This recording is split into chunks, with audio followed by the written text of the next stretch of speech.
Welcome, Haywards Heath, Wivelsfield, Burgess Hill, Essex, Preston Park, and Brighton.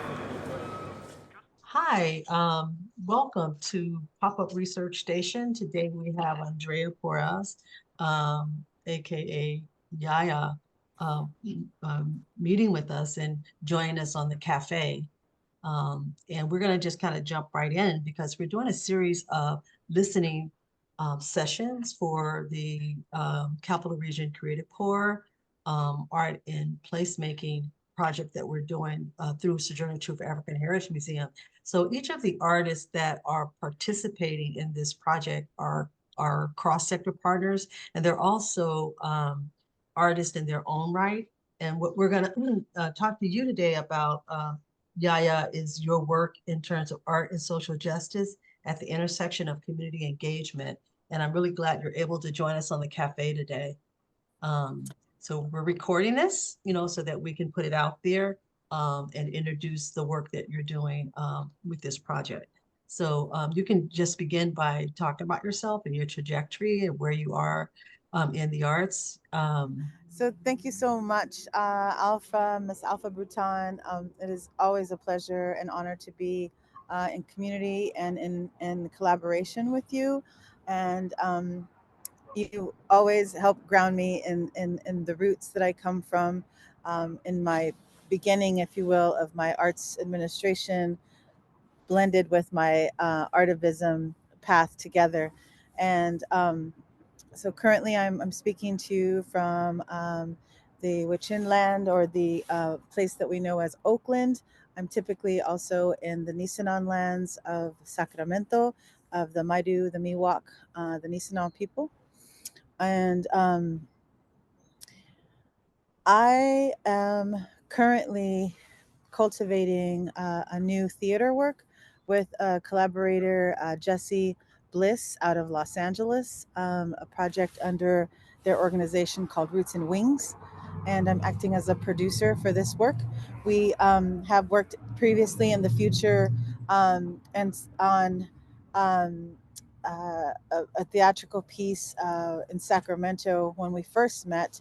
Um, at the time, it was uh, it was called the Vagina Monologues. That was our first encounter with each other, and we raised about $97,000 for Weave way back when. I remember that. Yeah, that Yeah, was a big deal. That was, yeah, a big deal in a lot of communities that play.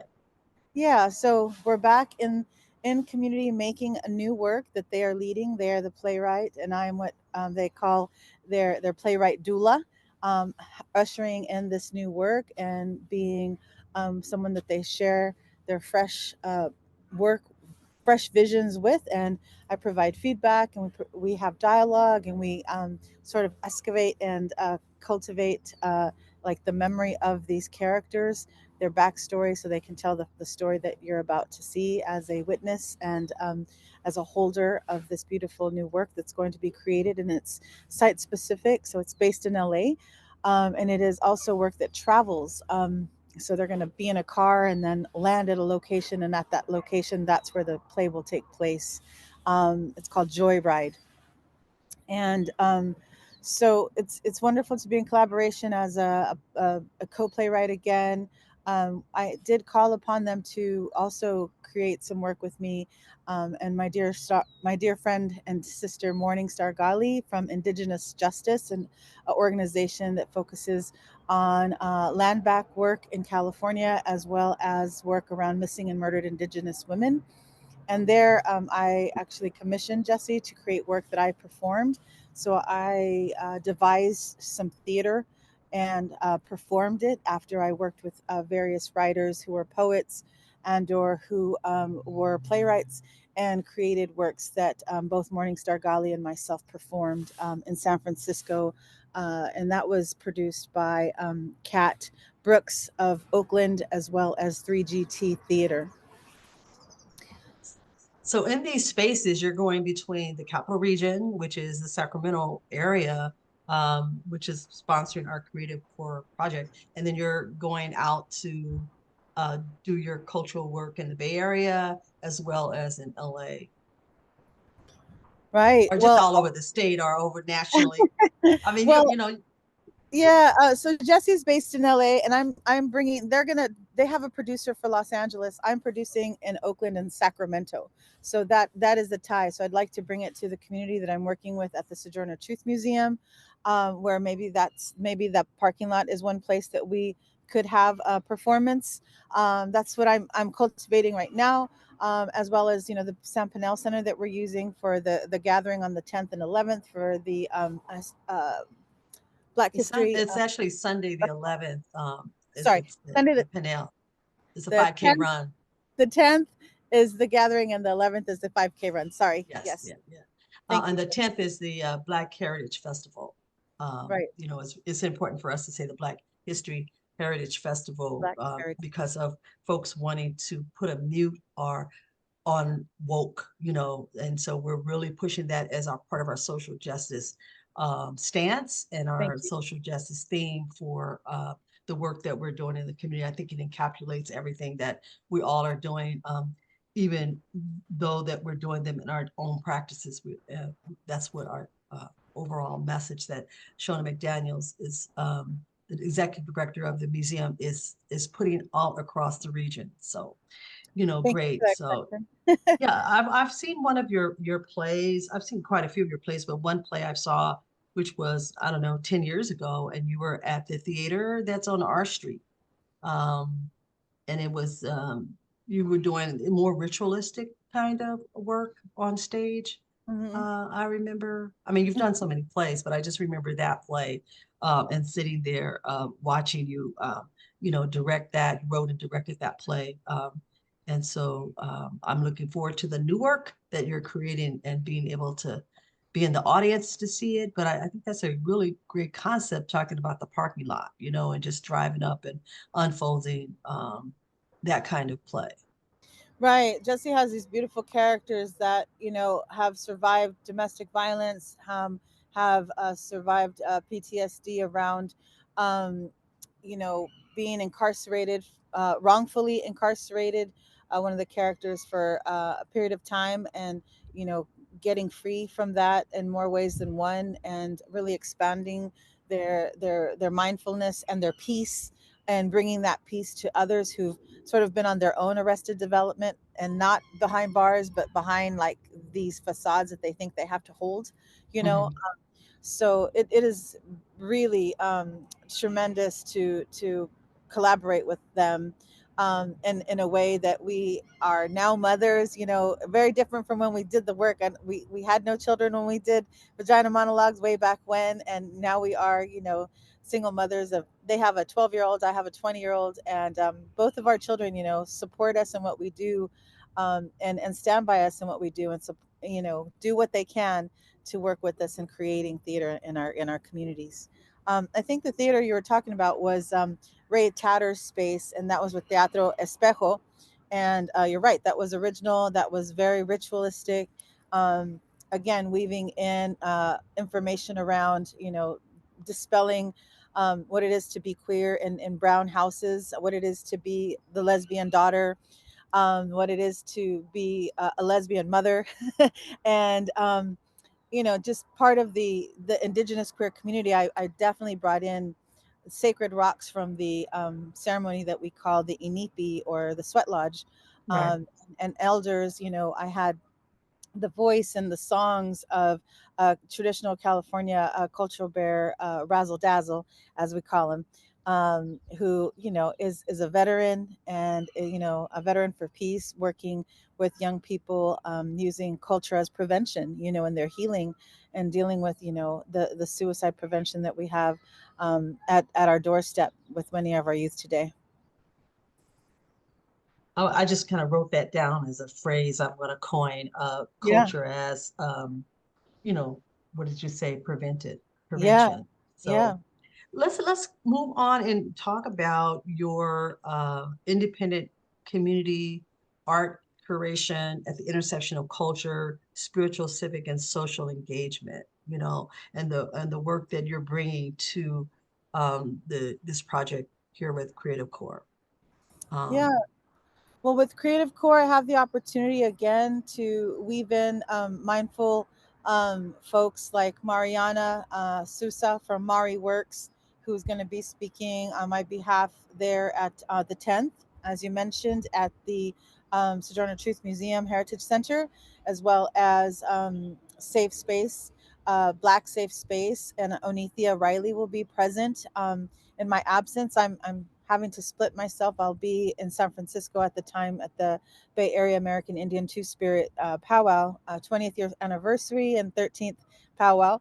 Um, but I will be there on the 11th on the walk.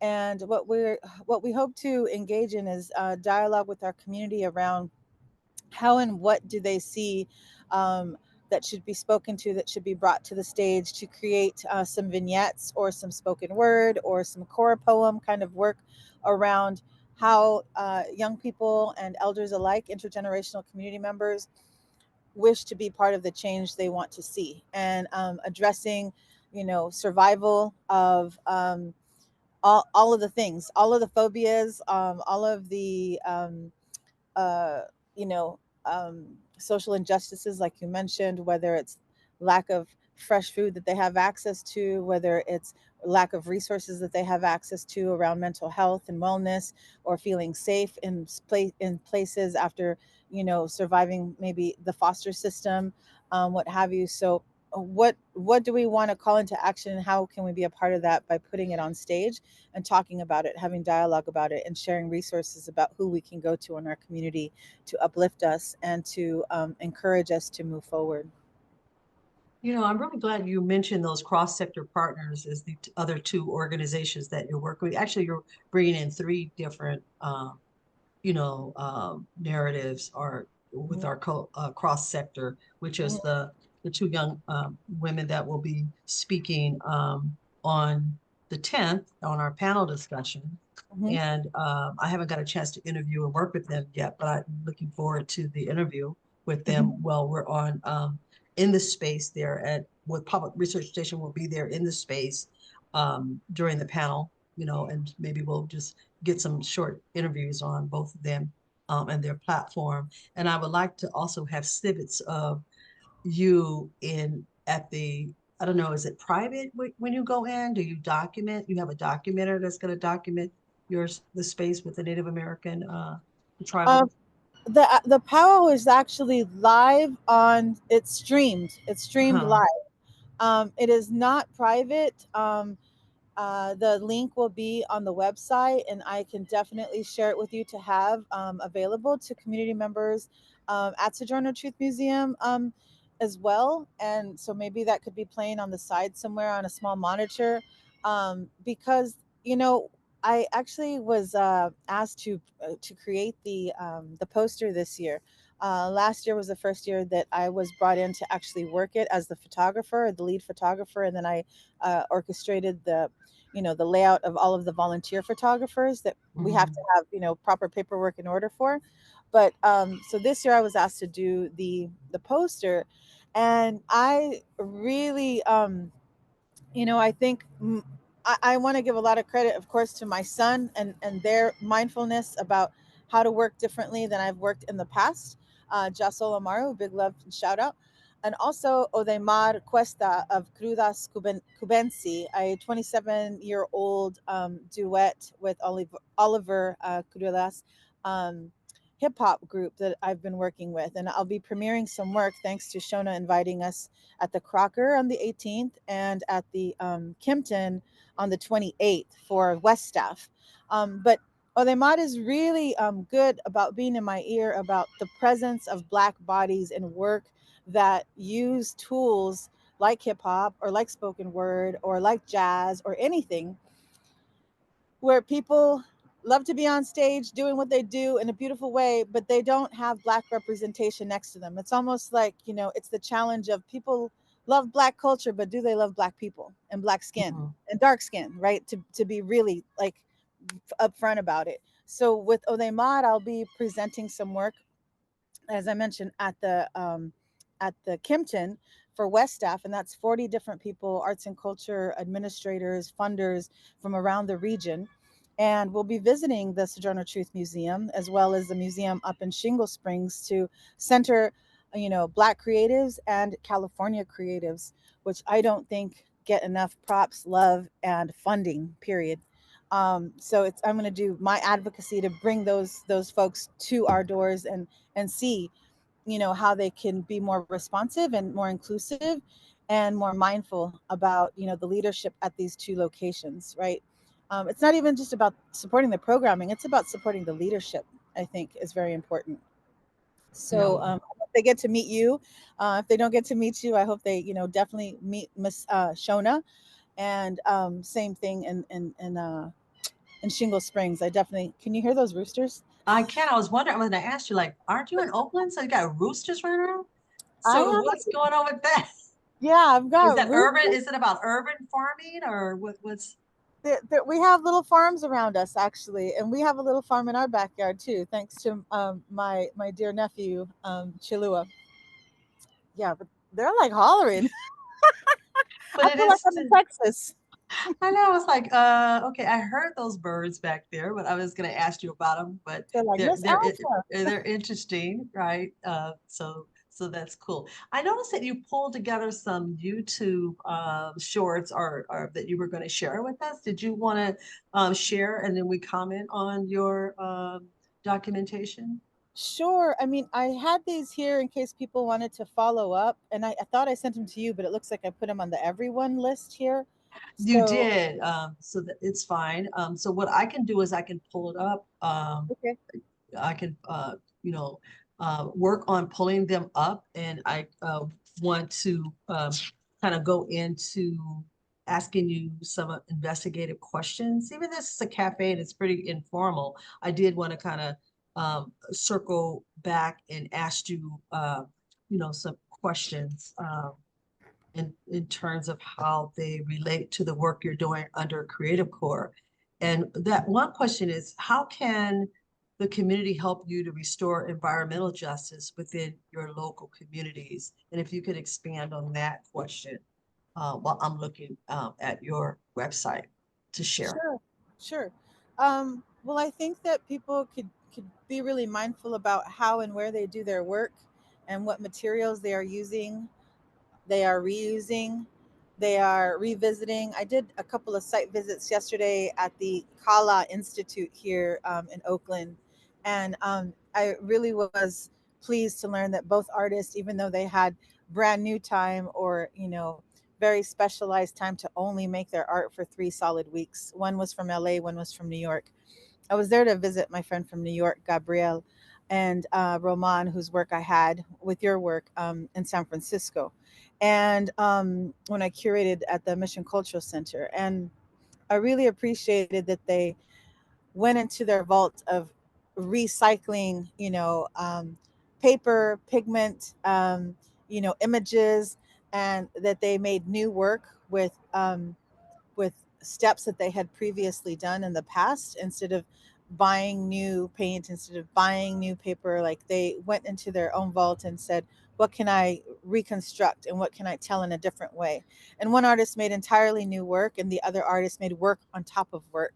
And I think just tiny little steps like that are one way that we can immediately do something that's effective, and one way that shows others that they too can build upon what they already have and reconstructing a new life out of it. Some people do, find found objects type of work.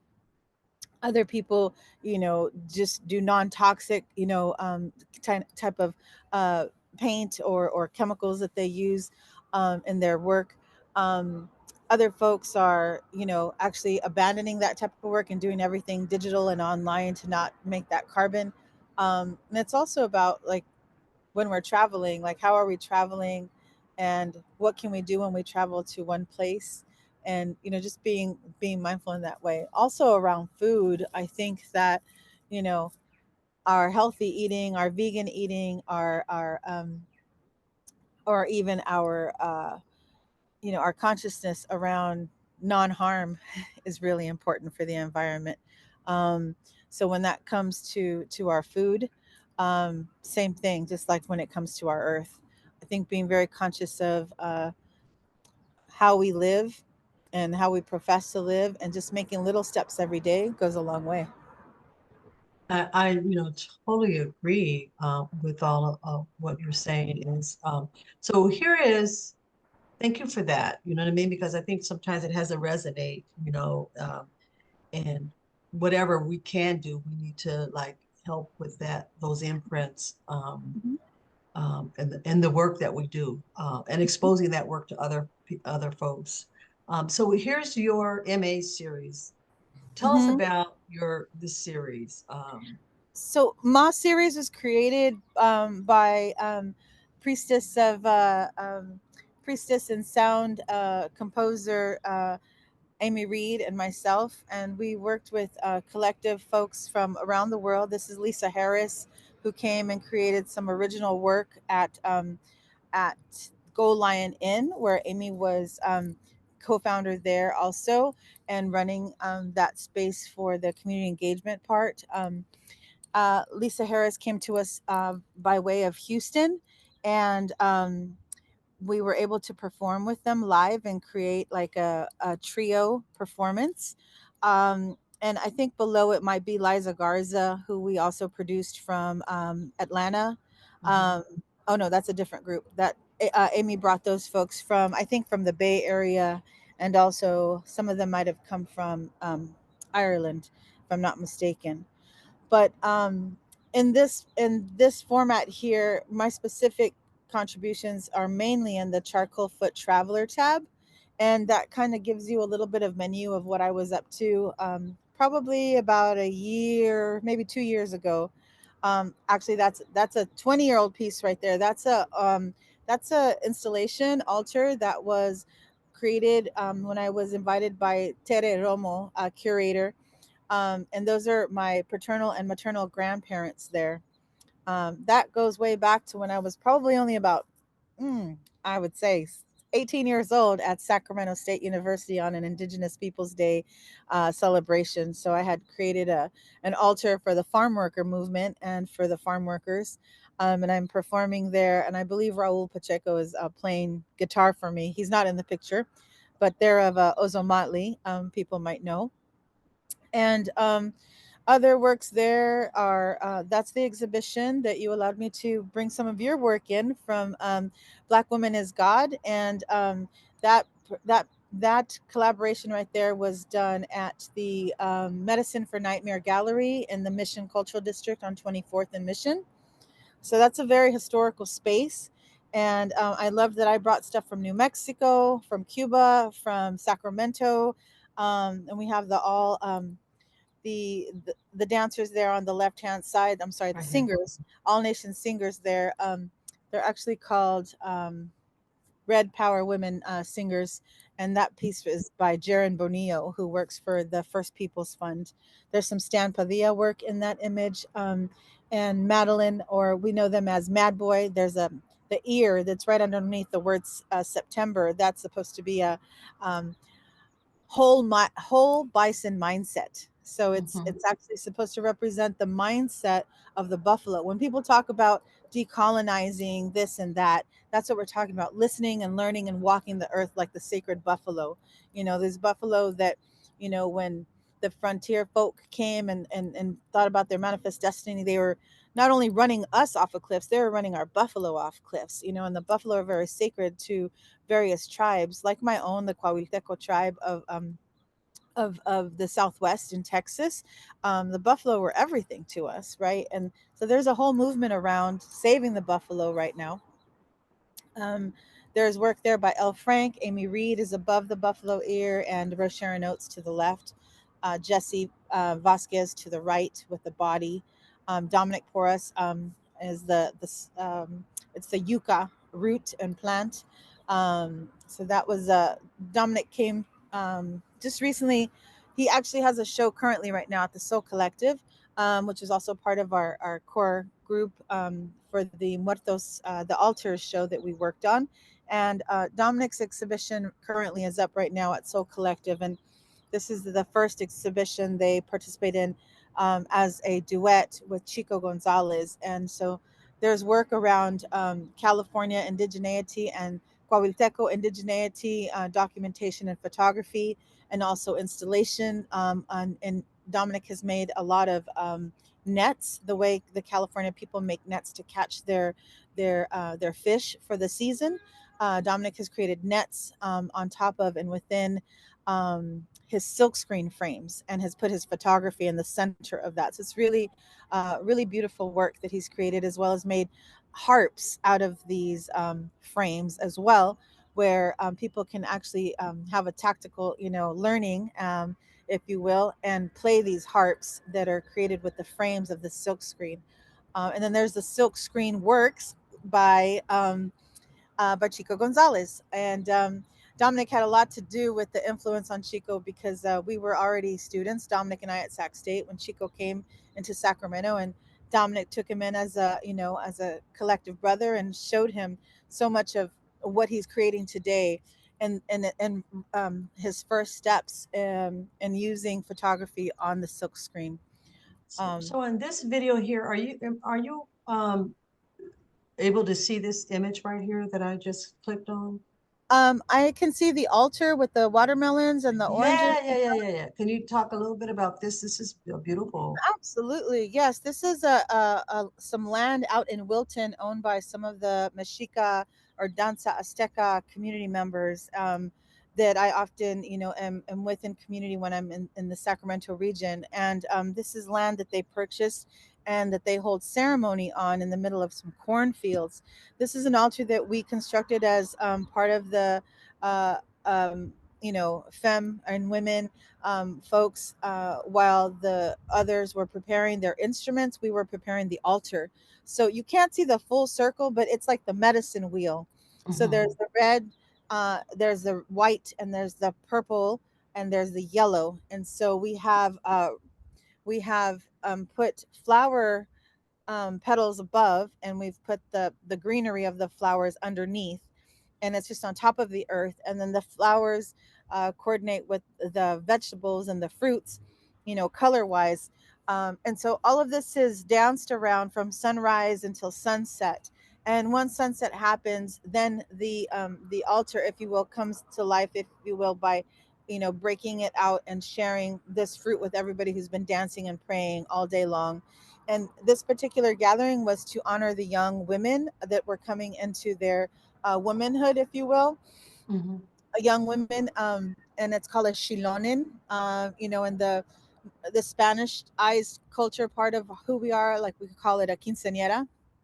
And there's a lot of things that are purchased and bought and whatnot. This is like really homegrown and really organic and really earth based type of ritual and celebration. So what you don't see is also a fire that our my son Jasol Amaru and his uncle Phil Govark Jr. have set to the side. So there's always a fire burning.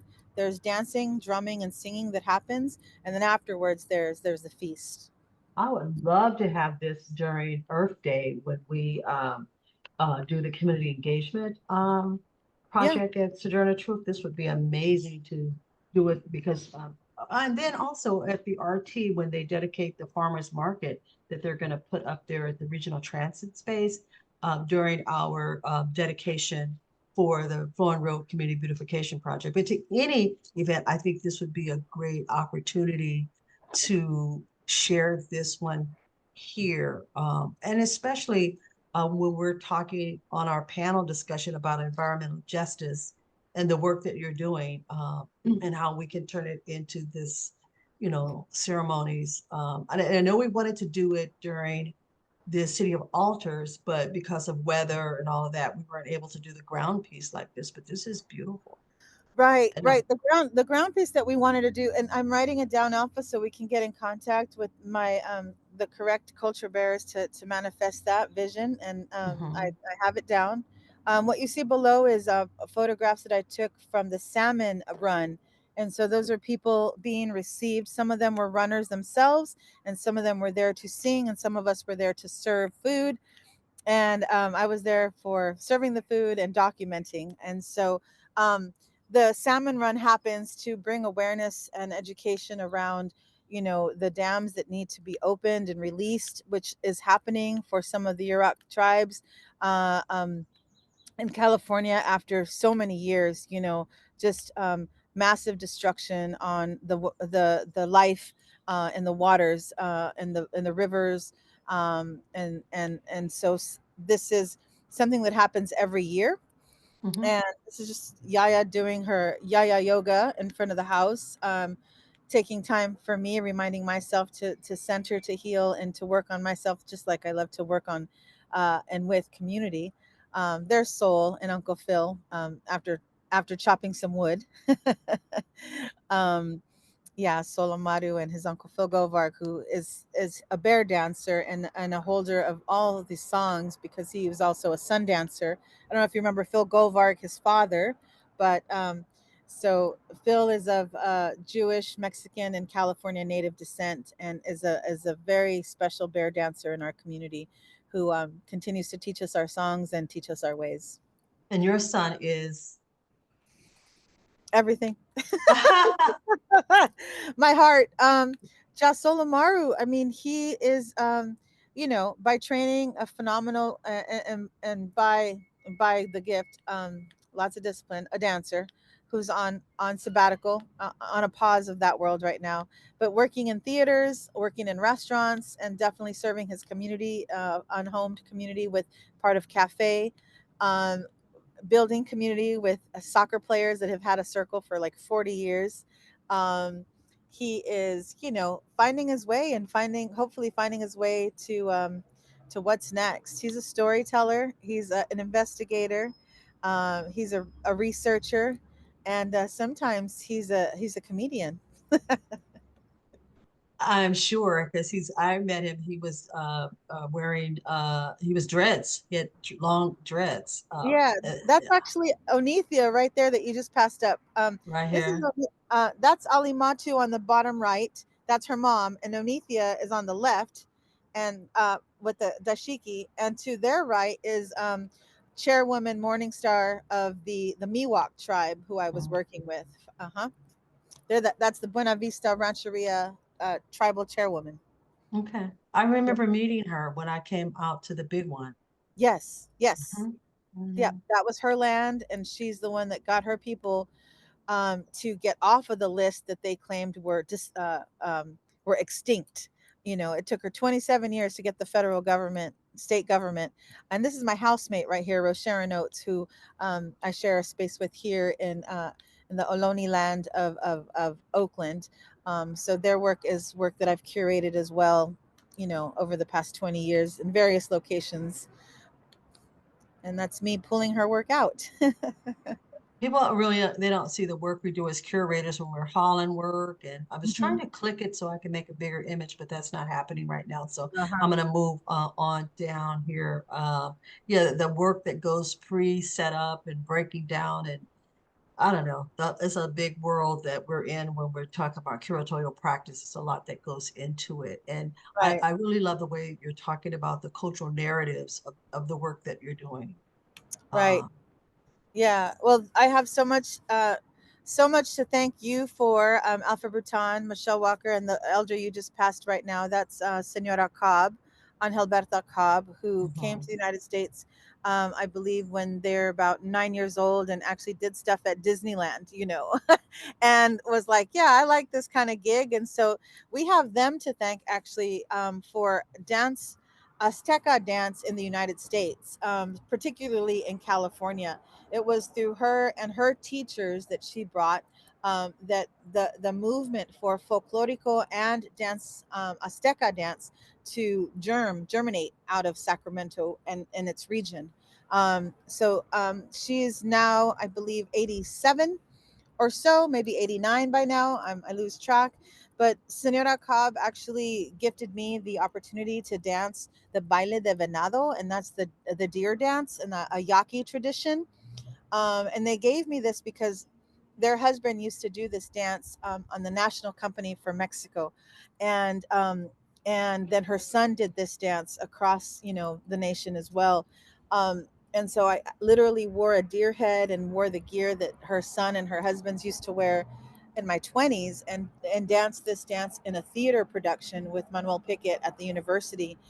And she's asked my son to pick it up because she wants him to be the last person she gives that dance to before she transitions. So she's a very Oh, meaningful person in my life and our life of California as Aztec dancers, practitioners. She's really, really special. She holds the Nahuatl language. Anything traditionally dance related or even folkloric related in California, she's like our Catherine Dunham. You know, she's the go-to, she's the goat of that epocha, of that time, and of that tradition. Yeah, wow. Thank you for sharing that. Yeah. yeah, I love her Gilia. right. And she made all that. Like she Mm. sews regalia for dolls, for people. Regalia. Yeah, all of her regalia. She is just she's nonstop. You go to her house, and it's just this creative portal. And she's either making it in miniature version or she's making it like in full version. She's working with the feathers. She's beading. she's I'm amazed at even the shoes. I'm down yeah. here. Oh, she's styling like you. Uh-huh. Yeah, so like I had you and Michelle Walker on my and Josie Talamantes on my head to like, okay, yeah, Mhm. yeah, you can't just be an artist, you got to be an administrator. And she was like, you can't just be an administrator and an artist, you got to be a traditionalist. And so, that's why I'm constantly like, okay, how fluid can I be? How can I be in two places? Well, let's move into, because we're coming down to, I know we're doing this listening session, but I'm, kind of moving us forward Yeah. because it's so much like we're going through almost basically a 25-year retrospect of your work. And this is just a tip of the work that you've been doing. Um, so here is this, you're doing a classroom. Yeah, this is me on the kind of like on the roof of the storage. No, I was on the roof of my office, I believe. Yeah. This is Malakias Montoya, the one and only, whose work is at the Oakland Museum right now and is actually at the Shrim Museum at UC Davis. So he has two solo shows out in the world right now, and he's also about 84, like my dad. And the work that you see in the back side is actually work from Ruby Chacon, whose work I curated there while I was the manager of a place called Taller de Arte de Nuevo Amanecer, and so art workshop space of the new dawn. And Malakias comes from the height of the silkscreen movement. He's done so much work for Mumia, Mumia's campaign to free him. He's works against the death penalty through his silkscreen work. This is young people learning the world of silkscreen. And so they're cutting ruby lift. Well, no, actually, this is them actually drawing in and painting in, but they were also learning ruby lift and how you cut that, and then you cut and you put what you've painted together to make your designs. And what he was doing was what we would call demo day. And the artwork in the back was Ruby Chacon's work. You'll see it here as well. There's Miss Senora Cobb up on the far right, and Adelita in the middle. And so these are actual people in our community that Ruby has used as their models to create work. And Ruby's a muralist as well as a super skilled portrait person. Wow. Next Wednesday, I actually have the honor of being with them in community in Woodland, where they have unveiled a mural that she actually put me on. And I was voted in this by community members as like 9 of 80 people that they had suggested to be on a mural. I just love that 80 people were nominated. I think that's phenomenal for people to see, leadership that deep. Um, but I got really blessed and lucky to be a part of it. So I'll be in community, um, sharing time with the artists themselves and talking about their process. This is Malakia showing something that he made for the giveaway day, as we called it. It was a day to learn how to do the work, but you'd also walk away with a print made by him that day. It was pretty special. And that's a place that everything was completely free for people to come in. You just had to be at least 13 years old. You could be up to any age. Those are some California Chumash people. This is me at the state capitol for Youth Speaks, or the says is what it's called, but it's part of the Youth Speaks movement. So just performing some spoken word here. I was there because I was part of the group that adjudicated who would be the next youth poet laureate. So that was some time ago. Yeah, and so I think that some of these projects that we're showing, some of the links when I clicked on, it didn't do this a slideshow. So I Okay. really was trying to do that for the dancer when you were talking, Oh, but okay. so but I just really think that some of this work that you're doing can be you know, part of community engagement with Yes. Creative Core. Yes. And I would love to see that printmaking happen. One of our artists, Jose Lott, had proposed to do printmaking and Uh-huh. poster making at Luther Burbank, but we'll see how that goes. I think and plan that. You know, currently we have printmaking T-shirts for the Thorn Road Community Beautification Project, but we want a more in-depth experience for our people that come in and actually learn printmaking, like what we've seen in the previous slides. So maybe that's a conversation we can have about with Absolutely. the Capital Region Creative Core Project and placemaking. Okay. And then also, you know, there, increasing the spoken word and outdoor space there at the Burbank Urban Academy. I guess they call it Bug Burbank Urban Garden, where Okay. the instructor Todd McPherson wants to see more of how cute, more outdoor classroom happening. So maybe we can talk about how we're going to plan that and what that looks like Okay. in the coming year. So I'm going to stop this share, but I love the website. It really clearly documents the uh, depth of work that you've been doing. Yeah. And That I was think Amy. you're. Amy put all that together for me. I submitted all my photos, but we need to refresh it. But yes, it's gorgeous, and I really appreciate, like you said, it's a retro. Mhm. It's like you can see me in my many parts.